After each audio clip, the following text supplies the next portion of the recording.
Our guest today is Loren Richmond Jr. He is a ministry consultant, pastor, chaplain, and nonprofit leader, writing and speaking at the intersection of faith, culture, and church renewal.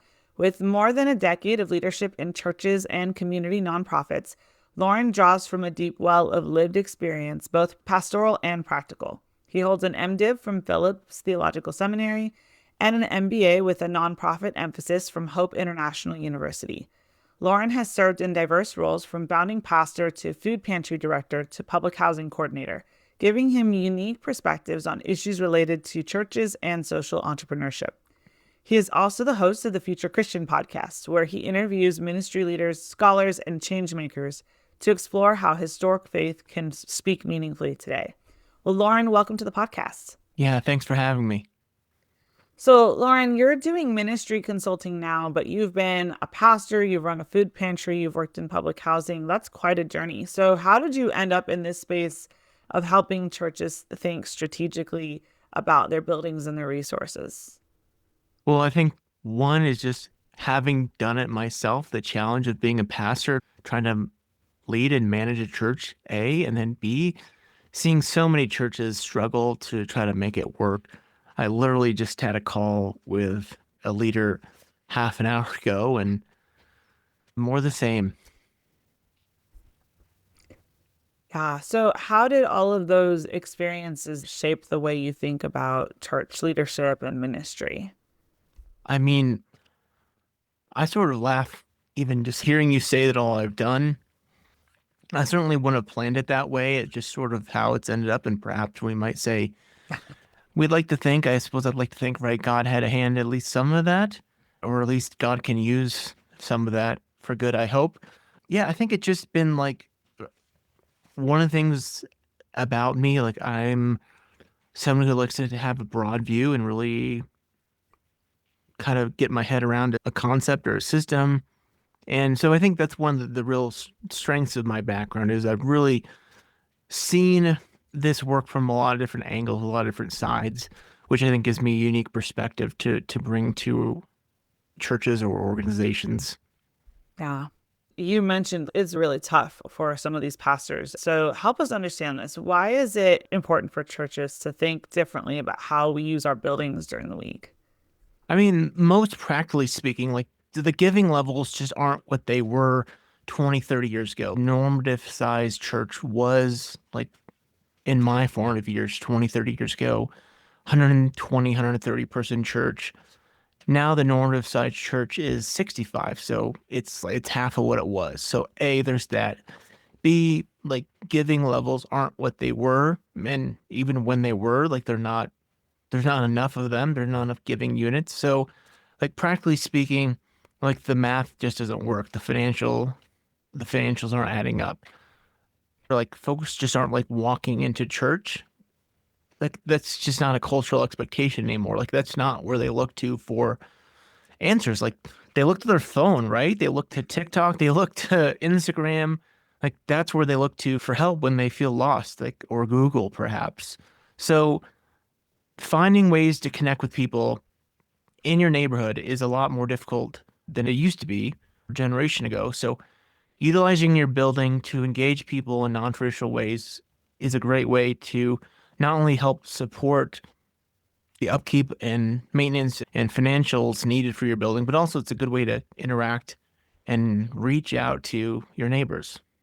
That's a good point that reaching out to our neighbors is something we've always needed to do. It's always been part of the heart of the church. But there was a time in our culture here in the US, at least, where most people would kind of say they sort of went to church or at least thought about it a couple times a year. Right. And so you had that touch point where even if somebody didn't, their parents probably did, they had something to go to say, oh, that's where I should go when I need help. And our newer generations, people are hungry, but they don't necessarily know unless somebody's invited them and brought them into that space. They don't necessarily know that that could be a resource for them. Right. Exactly. Wow. So, what are some of those creative ways you've seen churches generate revenue and also serve their communities? I mean, the great news is like the sky is the limit on this. I am in the finishing stages of a book that's I don't know when it's gonna be published. Like I'm just working out the contract with the publisher on this. That's And like exciting. I'm stopping at 7 chapters. Like I originally wanted to do more chapters, and like really like it was just like there's too many good ideas and I don't have time to do them all. Mhm. Let me give you an example. Like I just had a conversation with someone Sunday, and I'm like, oh my goodness, like churches could be music centers. And this guy I was talking to has a big, well-educated in music and certainly classical music. And this is something he was passionate about. He works for a church right now, but was thinking about how churches have such a good space for lessons, for performance, all these things that are sort of needed for music. Also tend to have like instrumentation too, right? Often at least some pianos and stuff in place. So like that's an idea too, whether it be recitals, performances, music lessons. Like you, most churches probably have someone on staff who's a musician and has some level of skill or ability to teach. So again, just imagine the church is like, hey, we're going to offer music classes, have recitals here, we're going to have performances here, and you're getting probably people in the door who might not have come otherwise. Now, again, like I keep banging this drum, don't lose track of what the main thing is, right? Don't lose track of the main thing is the main thing. Like you're not just existing. I believe a church shouldn't just exist to get people in the door for any good reason. Like I believe we're trying to create followers of Jesus here. Mhm. That being said, find creative ways to engage with our neighbors and reach them where they're at. And I think thinking creatively, especially in ways that are going to utilize the building and potentially even bring in some revenue for the church, is a great way to do it. And as you were sharing that, I was thinking about one of those Bible reading plans I'm going through right now. And this one that's themed around evangelism through what it calls parties, which is not necessarily like a birthday party, but like social things that we do with people where there's maybe some believers and some people who are not yet believers in that context, and how it creates that space for someone to see what following Jesus is like and someone to Yeah. experience the love of God just in the context of everyday life and relationship. Yeah. And so, as somebody who taught many French horn lessons when I was growing up, that I could see the using the church building as a place to do that. Then you're having that relationship, but you're also having, oh, they know there's a church there. So Mm-hmm. there's just like the literally, oh, I didn't realize you were here. Right. And like this is like what you said there. This like, oh, I didn't realize you were here. Like people don't realize it. You could be down the street from them and they don't like mentally make that connection because they've got so much going on and work and life and kids and stress and social media. But then like when they're like going through a crisis, when a parent dies, when they're struggling with their kids, when their marriage is a wreck, like that's really like, oh my goodness, I need some answers. I need something. And they're like, I wonder if church has something for me. Right. Well, and even then, that, that music teacher that, well, they canceled a lesson because they're going through a hard time. Hey, Right. we've got this Right. resource that can help you. Yes. Hey, we've Can got a grief group here, or yep. hey, it'd be good to have some people around you come join us for XYZ, because Ah, there's that relationship component and also the physical space. absolutely. Yeah, I love that. So, what are some other, so you talked about music lessons. What are some other ways that you've seen a church generate revenue while also serving their community? Like I'm trying to give away the ideas that are not in my book. Like another one that I almost again, like I wanted to keep writing and I'm like, I need to finish at some point. Mhm. But like senior ministry is a huge, huge, huge opportunity. Like the Mhm. data out there is just astounding about how much more percentage of the US population demographic is going to be people over 55, older aging adults, whatever terminology we want to use. That's a huge opportunity for folks who often will need some kind of socialization, some kind of connection, have time during the day, need connection just as much as you and I do. The opportunities there provide basic levels of service, whether it's them coming, there's a whole cottage industry of adult centers, senior centers where people just come for the day to have food. So Just hang mind out. you, a church may not want to get into that level of specificity around like healthcare management, but a church could do something like that, like on a light basis, whether it's like a meal program, offering some kind of just like help with task scheduling and chore scheduling, those kind of things. Like you could do it on a small scale that would very much be a ministry to seniors. And again, if you framed it well, you could probably get funding either from a government or nonprofit source. But again, there's opportunity there. Yeah, even thinking about what are there organizations that are already doing this work that you would feel values aligned with, right? That you Right. could maybe rent your facility out to. Or again, if you do, like you said, if you do something yourself, depending on what you're offering, that could be something you can get grant money for. And for our listeners, we have an episode with Ken McQuiller a few months ago where he talks about how to get grants for just those kinds of things, for food programs or any of those other community resourcing things that churches are able to get grants for. So don't think it's just another line going on your budget that's one Hmm. more thing to keep up with. Think about what the particular mission and vision of your church is. Right. Because if your church is called to raise up young leaders, then pick things that revolve around that. If your church Right. really feels a passion for reaching senior adults, then build something around that. Don't just pick something because it sounds like a cool idea. but Right. but where do the cool ideas and also God's call for this house, where do they overlap? Yes. Yes. So here's the tension I think a lot of pastors feel. How do churches balance those financial realities of maintaining their facilities with that call to hospitality and mission? I think it is a challenge. I think for one, like you've got to kind of be real about what true costs are. I talked to one author and consultant on this, I remember a while back in my own podcast, and she gave this idea like write it like whatever even if you're like donating space, like write as a line item in your budget, like the cost that's going to be to donate space. Like we can't just assume that even though we're giving, the Boys and Girls Club or the scouts like space in our building, like there's a cost to that. So whether or not we're charging them, like it's going to be important for us to account for what that cost might be, whether it's electricity, plumbing, water, wear and tear. Try to put a dollar amount on that cost, put it as a line item in your budget. And then, if it becomes the point where, hey, we recognize we can't really afford to do this for free, you can say like, hey, this is what this space truly costs, especially compared to the market. And can you ask that group today, can you give us a below market Could you gift help or us cover our contribution? costs? Right, You know, right, and then that's a win-win because that organization would have had to find a place to meet somewhere. right, And they're going to be right. paying potentially lower than market price for it with somebody they've got a good relationship with. But at the same time, you as an organization are getting coverage for costs that you're going to be stuck with either way. Yep. Once you own or you're leasing that building, all the bills are yours. Yeah, And even if there's nobody there on Tuesday afternoon, all the bills are still yours. right. Yeah.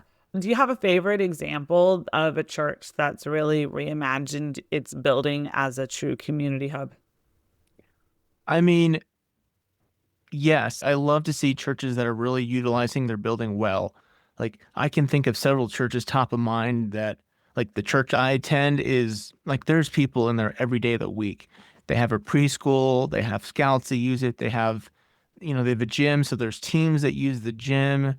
Yeah, I think there's AA groups. There's just a whole host of people. One caution I would say is don't forget what your purpose there is. I was on staff at a church once that really utilized the building well, but it came to a point where it was like, are we at church? Are we just or is this just a community center where we happen to meet on a Sunday as church? Mhm. And again, like there's a fine line there of utilizing the building, wanting the building to be utilized, being a blessing to the community, engaging the community. But I believe, again, this is my preference. Like, church is about creating followers of Jesus. It can be so easy to get off track if we're chasing just revenue to pay the bills, or if we're just chasing building usage as the highest value, if our highest value is creating followers of Jesus, then we might have to say like, hey, we're not going to have any building usage on Sundays, or we're not going to have any building usage on Sundays before this time, or, we feel like this XYZ building usage is detracting from our mission. So yeah, I mean, that's just the one caveat I'd always have. Mm-hmm. Yeah. So if you're looking through that lens of, I think if it's something we're doing, is this in line with our mission? And if it's something that maybe somebody else is using the facility, is it going to conflict, or is it going to cause a burden on where our mission is supposed to be? Is it going to be a distraction, or is it, if we're renting out the facility and it's on Tuesday afternoon and it doesn't impact anything the church is doing, then great, as long as we're values aligned with that organization. But you don't want to be so focused on being a landlord either. Right. And I think that's again, you're bringing up great points here. Like, we assume that any kind of usage of the building is unequivocally good. Obviously, we talked about there's costs that we don't always account for that come up. But the fact of the matter is there's going to be human capital, effort, and energy that's going to be required. At minimum, you're probably going to want like some good scheduling software to like manage who's being in what room and what of the building and when. Seems like a no-brainer to me. Yeah, right.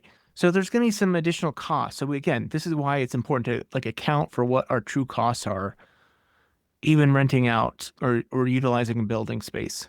Yeah. And does your administrative person or team, do they have the capacity to manage that? Right. Are we creating a whole boatload of somebody who's already over their Yes. capacity, having just some awareness? And I'm thinking you'd probably want to start slow, not in terms of necessarily how many hours, but in terms of how many projects or groups that are using your space, so that you can kind of work out the kinks with one at a time. Mm-hmm. And not, we've got 15 groups starting tomorrow that have never been here. That sounds like a nightmare waiting to happen.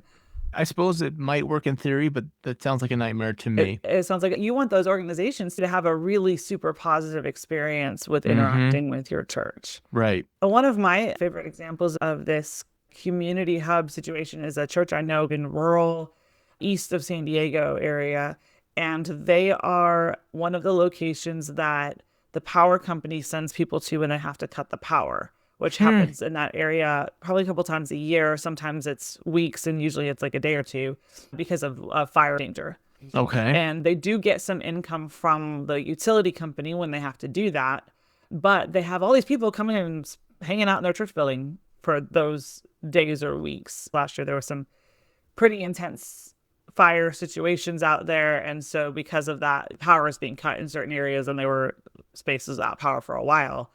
That church is in a place to provide meals and to just provide fellowship and hand out bottled water. The bottled water was provided by the utility company. They just had to have the space. Right. And we've even talked about, hey, can we get them some grants for food? So when they do that too, so that they can make it more of a, hey, come over for dinner and hang out in our space, Right. And I loved that idea, even though that one's like a little harder to schedule because it happens when there's a crisis, but it also gives you the ability to be present when there's a crisis. Right. Yeah, it's like I highlight in my book like a church, I think it's in Arizona, that has a cooling center. So similarly in the north, cold areas, imagine churches could have warming centers, on a consistent basis schedule. But again, great opportunities if you have the staff and capacity and whatnot. Right. If you got somebody to be the grown-up on campus, right? Right. Yeah. Out here, sometimes we have, again, it's like the cooling centers that when things have been really hot in some parts of this area, everybody goes to the mall. Well, what if everybody went to your church? Right. And hung out and played family games or whatever. Yeah. That there's things that you could do. So what first steps would you recommend for a congregation that wants to start using its space for greater community impact and maybe get some of that income potentially too? I mean, number one, I always say like pray. Pray. Two is I just think like sort of like try to do some kind of conversation or survey, like some kind of conversational survey with folks in your church, with folks in your neighborhood. Like even just talking amongst yourselves, you might realize like, oh, there's a need or opportunity that we hadn't really connected the dots.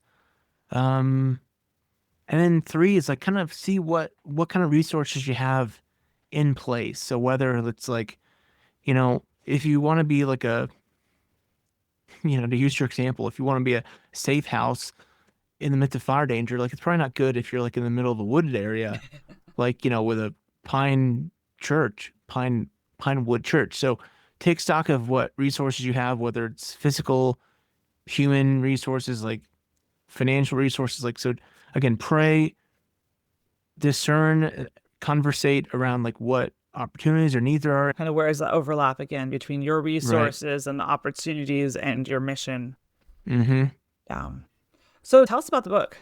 Yeah. I mean, this is basically what it's meant to be. It's just building a case, talking about like the need, the theological and historical why, ideas churches can do, and then like case studies on churches who have done something like this. So for instance, I talk about youth centers, you know, and I frame it like obviously like anyone who's paying attention recognizes like the mental health among young people is like scary. Like I just finished reading the book by Jonathan Haidt, The Anxious Generation. Like there's nothing that a church can immediately do that's going to flip the switch. I believe the best thing that a church could do is to make space for young people. And it's in making space and being in proximity and caring relationship with young people, we can start to form mentor and discipling relationships. Historically speaking, the church, Christians have done that in different ways. They can go like YMCA, YWCA, certainly historically.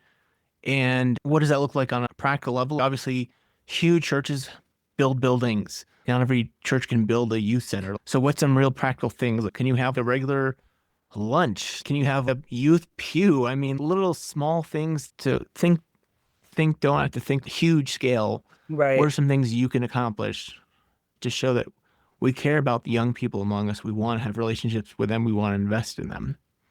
Right. Yeah, I love that. You could do business networking events. Yeah. You could do lunch and learns and those kind of Yeah. things that don't have to cost the church anything. Right. And it's honestly a pretty, if you've got a good chamber of commerce, it's a pretty small level of logistics involved too. Right. Yeah. Yeah. One church I served at had a networking group that met there. And then thinking about even like the third, I don't know if you've heard the term third space, this idea like Mhm. work and home, like society needs third spaces. Also, like Ryan Burge, I'm not familiar with him, sociologist of religion, like he talks about like church is a great, frankly, like networking, Mhm. like practically speaking. So being more leaning into that, like you say, and saying, hey, we're going to have a business networking group that meets. And if you need a job or looking for work, that's a great way to meet people. So yeah, these are great ideas. Yeah. So, where can people find you if they want to connect or learn more about the work that you're doing? Is there any kind of a page set up for the book or not? We're not there yet. Unfortunately, we're not there yet, but thanks for asking. So I guess the simplest way is resonatepurpose.org is my website. Also have the podcast Future Christian, and then right at Substack, The Church Nerd. Awesome. So, the church nerd. And I'll make sure to include those in the show notes. And if you send me when you have like a pre order or something for the book, I can make sure to share that too. I know Appreciate that that. process is long. Yeah, we'll see here. Yeah. So before we wrap up, I've got a couple just lightning round questions for you. So, what's the best leadership habit you've developed? I mean, it's just a habit. A habit is, I think, this is what I'm learning. Like, it's the best leadership habit is just to develop a habit. Like, this is what I learned writing my book. Like, I would set aside Monday afternoons to write. And when I first started, I was like, this is impossible. I don't know how I'm going to do this. But every Monday, I would sit down, even when I felt like I was going to get nothing accomplished, had no ideas. And then I'd be like, oh my goodness, it's 3, 4, 5 o'clock. I want to keep going. And I had to stop. What I love about that is that there are so many people that will tell you you have to write every day, and that's not everybody's fit. Yeah. And so, but you found a way to do it consistently. And I'm guessing you probably had to test a couple iterations of which day works for me or which schedule Right. works for me, Yep. right, to get into it. Yep. So I love that. Favorite go-to verse when you need encouragement? This is not going to sound super spiritual, but I think it's what comes to mind. I think like we live in such like a secular mindset culture That the verse that I always feel myself saying is, Lord, I believe, help my unbelief. That's good. What's something that you've learned this past year that surprised you? I think I'll say I find myself continually surprised. And I think I have to give myself grace I think we all like want to be further along than we are at, right? And finally, what's one piece of advice that you'd give to pastors that are listening? I mean, I used to say when I was doing church planning work, the most important characteristic of a church planner is the ability to get out of bed on Monday morning. Really have become convinced that so many things in life are just like doing it and doing it again and Mhm. doing it again. Yeah. I like to tell my financial coaching clients, you win when you show up. Yes. Sometimes showing up looks like making it to the coaching call even when you didn't do your homework. Yep. Sometimes showing up looks like sitting down for the budget meeting with your spouse. Sometimes it looks like going out and writing one more letter or knocking on one more door to build connections in your community. It's not about the big, big, giant moves. It's about those small, just kind of one step at a time. Well, I want to thank you so much, Loren, for your time today and for sharing a few of these stories and just your experience with our group. And I look forward to hearing when that book comes out because I know it'll be a great resource for our pastors and ministry leaders.